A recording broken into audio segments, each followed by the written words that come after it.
our history so nobody knows. Out on these streets, painting these walls, fighting for peace and they taking it all. I'm angry?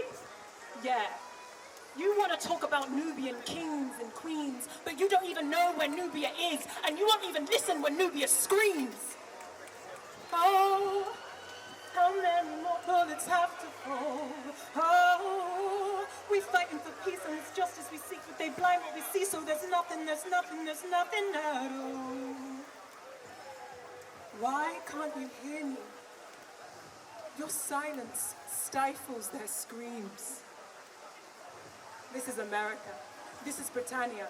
This is Sudan, the land of our fathers. Call me Kandaka, call me survivor. Bodies shot in the back because they knew we were stronger. Bodies shot on the ground only made us fight harder. We won't be silenced. You'll have to make us all martyrs.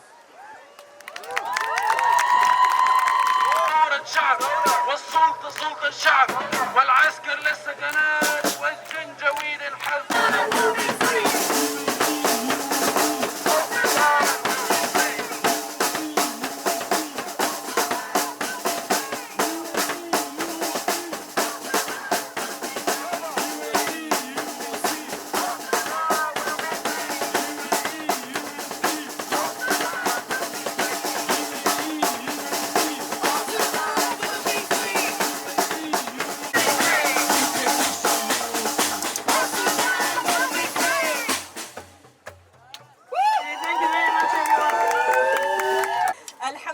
It's so good to see all of you here today. Sunny day, mashallah.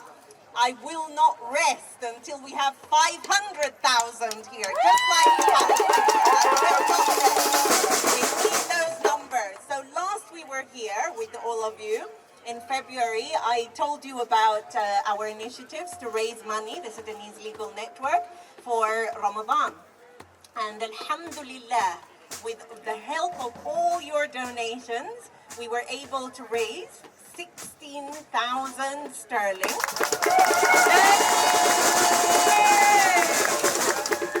And that paid for 12,000 Sudanese food packages for them for the whole of Ramadan in Egypt.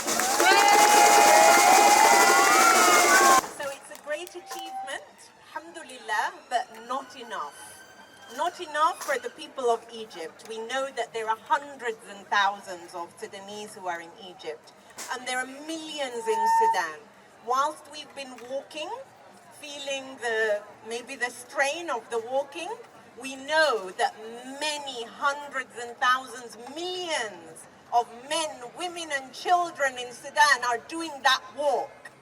That walk every single day with bullets flying past them, women being raped, children being killed. This is not acceptable. We cannot be silent. We have to roar to save precious Sudanese lives. We have to keep our numbers going up and up until people take notice. My family members in Sudan, many of them decided they wanted to stay.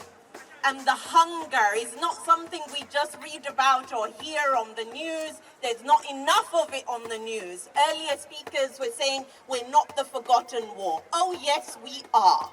We have been forgotten. We have not made it into the news as much as other wars. We have to ensure that that changes. We have to keep the voices loud to make anybody, everybody hear what the trauma is, how much this trauma is going to affect our men, women and children for generations to come.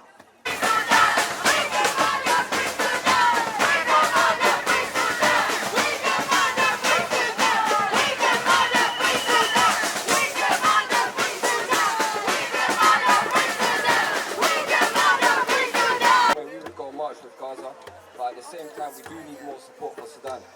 So remember, injustice somewhere is a threat to justice everywhere. So it's not about your religion, it's not about your ethnicity, it's just about being human. So anywhere there's a struggle, anywhere people are suffering, dying, and I hate to say it, being raped and all the awful things happening right now, we need to stand up against that, it's not right. So, yeah. Everyone use the hashtag hashtag on social media, Free Sudan. Keep using that hashtag. Let's push it on Twitter. Let's push it on all social media platforms. And I'll see you on the 1st of June. Thank you.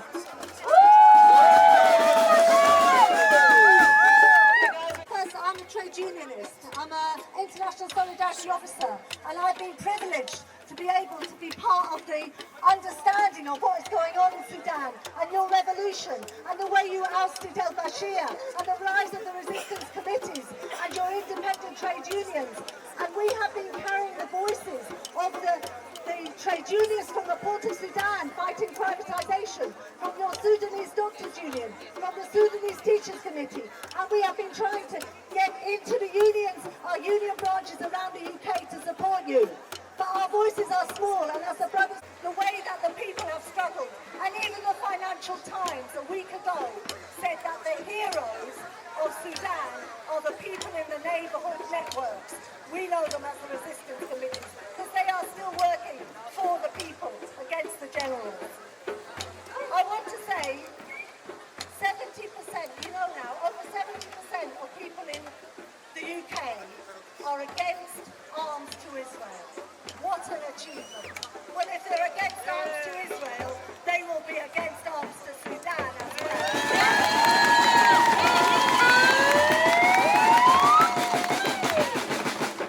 The movement for Palestine is the biggest and deepest and longest running global movement we've ever seen.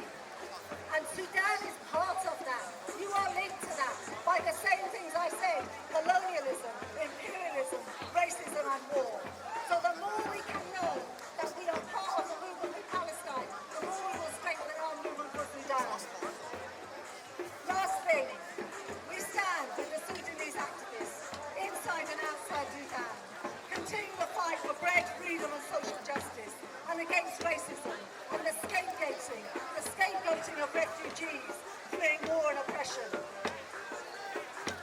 Racism, war and imperialism are the choice of the ruling classes. But the choice of the people is different.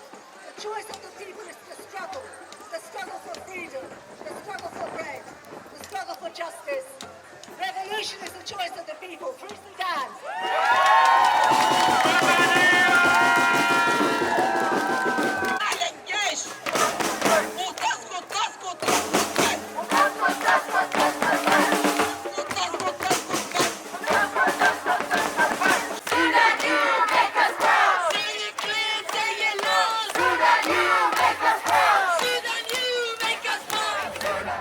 Hi, my name's Afia. We're here today because it's the 1-year anniversary of the war in Sudan. Basically, we have 2 army generals fighting themselves, and the civilians, unfortunately, are caught in the crossfire. It's been called a humanitarian catastrophe, not a disaster, a catastrophe. The country is, I would say, on the brinks of collapse, but the country has collapsed, it's destroyed. We've got people trying to flee, and a lot of the neighbouring countries have now closed their borders. People have no food, no water, no medicine.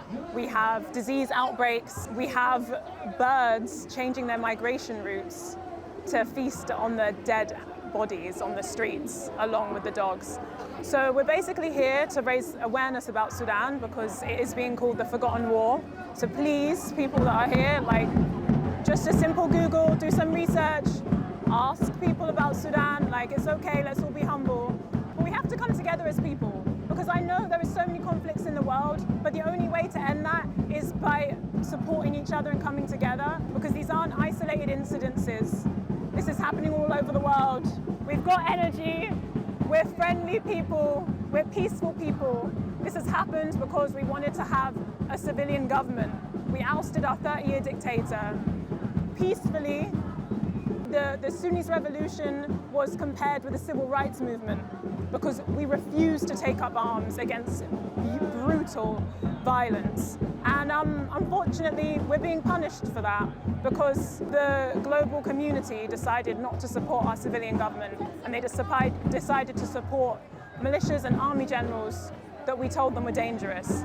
And look what's happened now. So we just want people to come together, do some research, raise their awareness, and we can come together with all the issues in the world.